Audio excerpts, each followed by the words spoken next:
নমস্কার, সুরজিৎ মান্না ক্রিয়েশনস চ্যানেলের পক্ষ থেকে তোমাদের সবাইকে সুস্বাগতম। আশা করি তোমরা সকলে ভালো এবং সুস্থ আছো।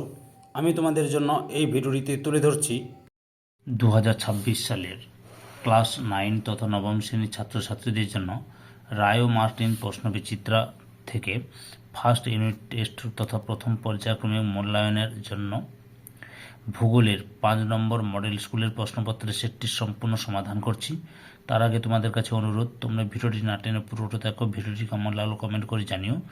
ভিডিওটিতে লাইক দাও এবং শেয়ার করো এবং চ্যানেলে নতুন হলে চ্যানেলটিকে সাবস্ক্রাইব করে চ্যানেলের সঙ্গে যুক্ত হয়ে যাও। আলোচনা শুরু করছি 456 নম্বর পেজের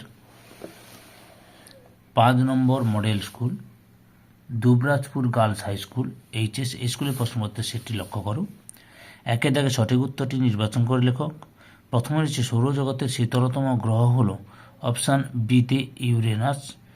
2 নম্বর পৃথিবীর আবর্তনের বেগ সর্বাধিক হয় অপশান সিতে নিরক্ষরেখায়। 3 নম্বরে সূর্যের পর পৃথিবীর নিকটতম নক্ষত্রটির নাম হল অপশান এতে প্রক্সিমা সেন্টাউরি। 4 নম্বরে দক্ষিণ অয়নান্ত দিবস অপশান সিতে 22শে ডিসেম্বর। 5 নম্বরে একটি পরিবেশ মিত্র সম্পদ হল অপশান ডিতে সৌরশক্তি। 6 নম্বরে ভারতের প্রথম জলবিদ্যুৎ কেন্দ্র গড়ে ওঠে অপশান এতে সিদ্রাপঙ্গে। 7 নম্বরে শিল্পে সবচেয়ে বেশি ব্যবহৃত লৌহ আকরিকটি হল অপশান বিতে হেমাটাইট।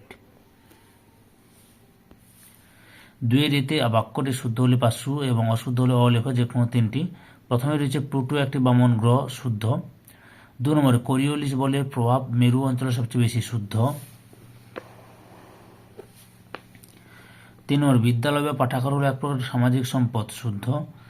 4 নম্বরে ক্রায়োলাইট হল একটি অদ্বিতীয় সম্পদ, শুদ্ধ। বিদ্যাকে শূন্যস্থান পূরণ করো যে কোনো দুটি। প্রথমে রয়েছে আকাশ ও ভূমি যে বৃত্তাকার সীমায় মিশে যায় তাকে ড্যাশ বলে, দিগন্ত রেখা বলে। 2 নম্বরে বায়ুপ্রবাহ ও সমুদ্র স্রোতের গতিবিক্ষেপের মূল কারণ হল ড্যাশ কোরিওলিস বল। কোরিওলিস নয়, শুধু কোরিওলিস নয়, কোরিওলিস বল লিখতে হবে বা কোরিওলিস শক্তি। 3 নম্বর ড্যাশকে বাদামি কয়লা বলে, লিগনাইটকে বাদামি কয়লা বলা হয়।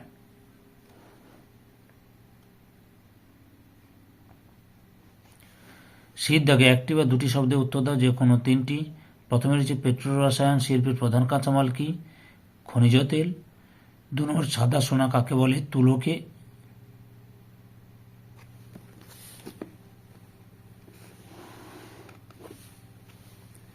3 নম্বর রবি মার্ক কি, যেহেতু 1 নম্বর আছে রবি মার্ক কি, এখান থেকে এত পর্যন্ত লিখবে।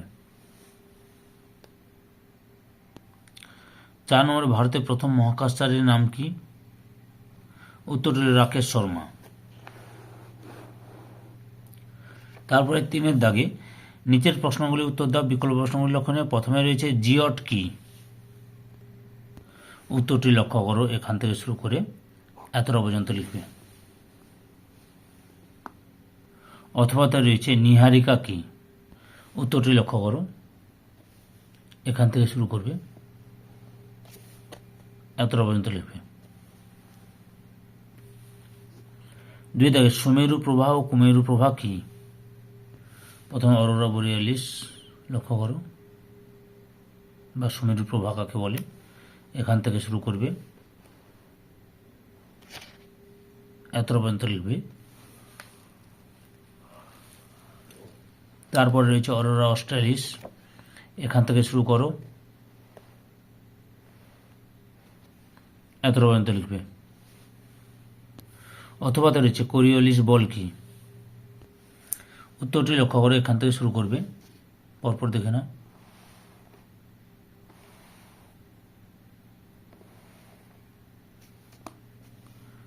এতটা পর্যন্ত লিখবে।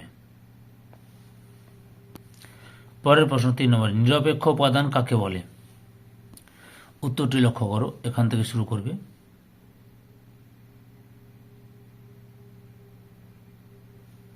এতটা পর্যন্ত লিখবে। অথবা দেখো খনিজ তেলকে তরল সোনা বলা হয় কেন, এখান থেকে শুরু করবে,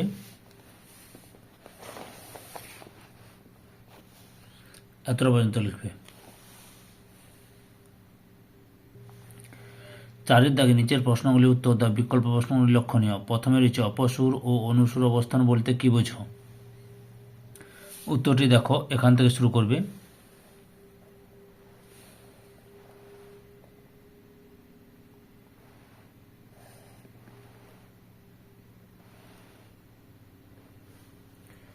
এতটা পর্যন্ত লিখবে। অথবাতে রয়েছে পৃথিবীর অভিগত গোলক আকৃতির 3টি প্রমাণ দাও। সহায়িকা বইতে যতগুলো প্রমাণ রয়েছে সবগুলো দেখাচ্ছি, তোমরা পরপর দেখে নাও।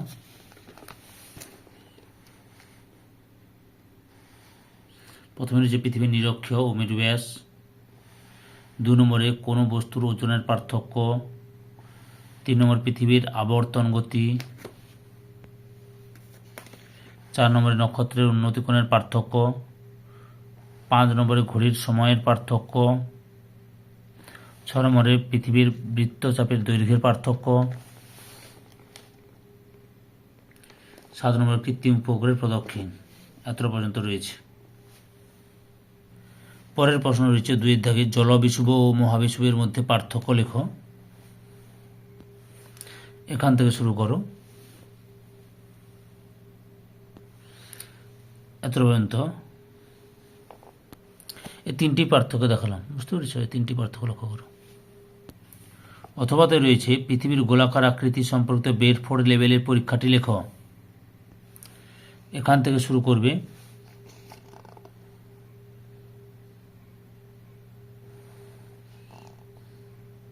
ছবি দুটো দিবে, কিন্তু দেওয়ার চেষ্টা করবে অবশ্যই। এতটা মতো লিখবে। পরের প্রশ্ন 3 নম্বরে রয়েছে গচ্ছিত ও প্রবহমান সম্পদের মধ্যে পার্থক্য লেখো। উত্তরটি দেখো। প্রথমে 5টি পার্থক্য দেখাচ্ছি, পরে আরও রয়েছে, দেখাচ্ছি পরপর।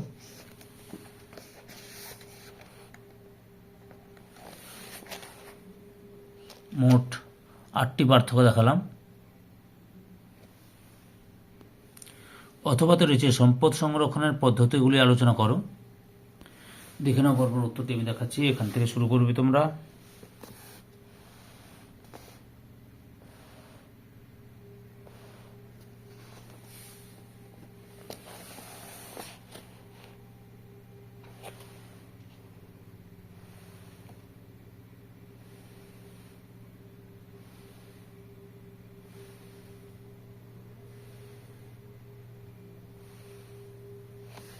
এতটা পর্যন্ত লিখবে। 5-এর দাগে যে কোনো একটি প্রশ্নের উত্তর দাও। প্রথমে রয়েছে আহ্নিক গতি বা আবর্তন গতির ফলাফলগুলি আলোচনা করো। উত্তরটি লক্ষ্য করো। এখান থেকে শুরু করবে, পরপর দেখে নাও।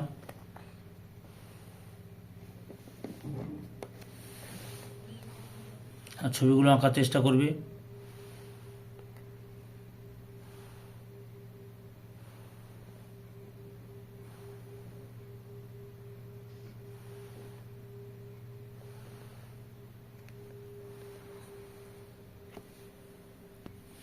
পরপর দেখে নাও।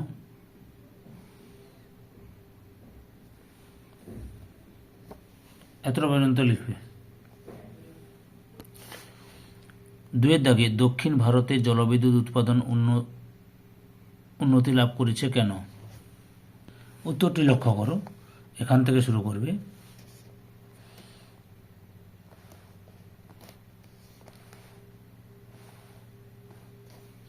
এতটা পর্যন্ত লিখবে। ধৈর্য সহকারে সম্পূর্ণ ভিডিওটি দেখার জন্য তোমাদের সবাইকে অসংখ্য অসংখ্য ধন্যবাদ। আজকে এই পর্যন্ত। পরবর্তী ভিডিওতে আবার দেখাবে। Tata, bye bye.